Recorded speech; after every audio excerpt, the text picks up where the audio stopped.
ភោជនីយដ្ឋានខ្ញុំកំពុងរៀបចំពិធីជប់លៀងសត្វព្រៃខ្ញុំកំពុងតែខ្វះគ្មានម្ហូបពិសេសសម្រាប់បញ្ចប់កម្មវិធីផងណែអាម៉ាប់កៅគុំដណ្ដើមជាមួយខ្ញុំ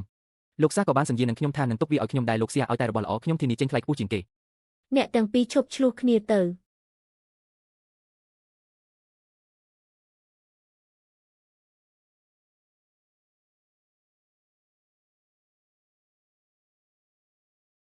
អូយលោកស្រីសៀសាច់ជ្រូកព្រៃនេះបែរជាដុះចេញនៅលំនាំព្រើទឹកកកយ៉ាងល្អឥតខ្ចោះបែបនេះសាច់ខ្លាញ់លីសាច់សុទ្ធល្មមល្អណាស់នេះពិតជាលំដាប់កំពូលហើយ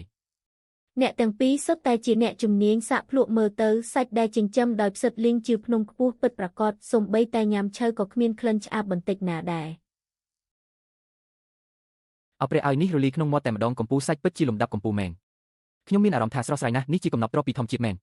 បើសាច់នេះឡើងទៅអាហារពួកអ្នកមានមិននាំគ្នាមកជន់កម្រិតទ្វារផ្ទះខ្ញុំដាច់ទេអីមួយលានលោកស្រីសៀអ្នកចុះកិច្ចព្រមព្រៀងផ្គត់ផ្គង់ផ្ដាច់មុខជាមួយខ្ញុំទៅសាច់នេះអ្នកផ្គត់ផ្គង់តែឲ្យហាងអាហារឯកជនរបស់ខ្ញុំបានហើយយ៉ាអាវ៉ាអញចង់ស៊ីម្នាក់ឯងលឿនពេកហើយលោកស្រីសៀខ្ញុំឲ្យ2លានអ្នកឲ្យសិទ្ធផ្ដាច់មុខមកខ្ញុំទៅថ្ងៃមុខរាល់សាច់និងបន្លែទាំងអស់របស់អ្នកខ្ញុំនឹងទិញក្នុងតម្លៃ5ដងនៃតម្លៃទីផ្សារ3លានឲ្យផ្ដាច់មុខមកខ្ញុំ5លានលោកស្រីសៀឲ្យសិទ្ធអាជីវកម្មផ្ដាច់មុខមកខ្ញុំ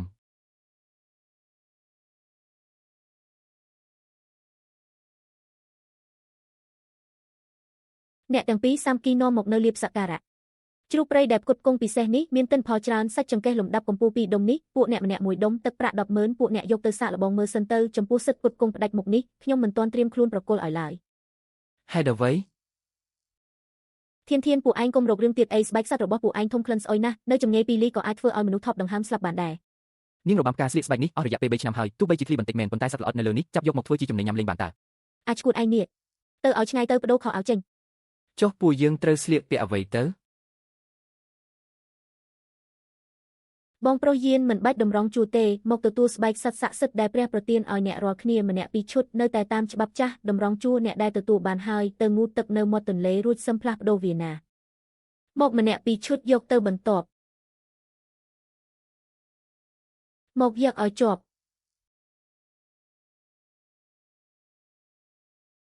នាងរបាំផ្កាមិនមែនមិនគោរពព្រះទេប៉ុន្តែស្បែកដែលព្រះប្រទានឲ្យនេះភ្លឺខ្លាំងពេកហើយស្លៀកពាក់បែបនេះចូលព្រៃបងប្រុសខ្លាក្រហមនៅលើកំពូលភ្នំច្បាស់ជាឃើញពួកយើងមិនខានចុះធ្វើម៉េចនឹងអាចបង្កប់ខ្លួនបបាញ់សត្វបានទៅមួយវិញទៀតស្បែកនេះស្ដាងពេកហើយតែត្រូវមេឈើឆ្កួតបន្តិចច្បាស់ជាធ្លីហើយក៏ច្បាស់ជាមិនកក់ក្ដៅដូចស្បែកខ្លាឃ្មុំរបស់យើងដែរបើដល់រដូវរងាខ្លាចតែមិនទាន់បានបបាញ់ផងច្បាស់ជាត្រូវកក់ស្លាប់មុនមិនខានទេពណ៌ឆើតពេកស្ដាងពេកមិនកក់ក្ដៅមែនទេ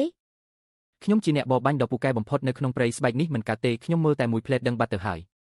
ជុតដ៏ស័ក្តិសិទ្ធិនេះមានឈ្មោះថាក្រោះខ្លាញ់ខ្លួនក្នុងព្រៃជ្រៅកំពូលស្បែកទេពអគីតំបន់ពោលមកស្លៀកទៅរួចទៅបង្កប់ខ្លួនទៅ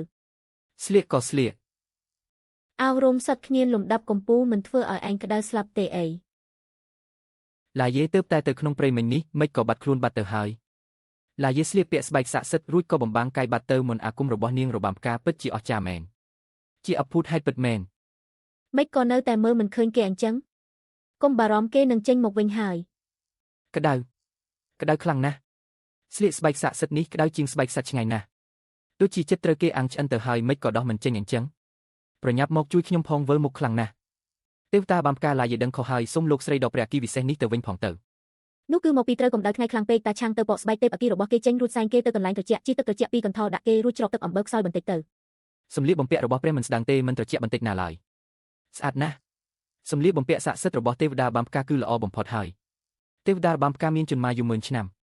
ប្រិយមិត្តទាំងអស់គ្នាថ្ងៃនេះជាទីបំផុតជាបានមកដល់ផ្សារទំនើបទេវតាក្នុងរឿងព្រេងនិទាននៃទីក្រុងជៀងហៃដែលជាផ្សារទំនើបគ្រឿងសមុទ្រស្រស់គ្រប់ទីហើយសាច់ជ្រូកព្រៃលំដាប់កម្ពស់គឺចេញពីផ្សារទំនើបរបស់ពួកគេនេះឯងគេថាពួកអ្នកមានលំដាប់កម្ពស់ញ៉ាំរួចសំបីតែចានក៏លិតដែរអូផ្សារទំនើបបើកទ្វារហើយឥឡូវនេះពួកយើងមកមើលផលិតផលរបស់ពួកគេទាំងអស់គ្នាសាច់ជ្រូកព្រៃភ្នំខ្ពស់គុតគង់ពិសេសនេះតម្លៃ800ក្នុង1គីឡូតម្លៃនេះ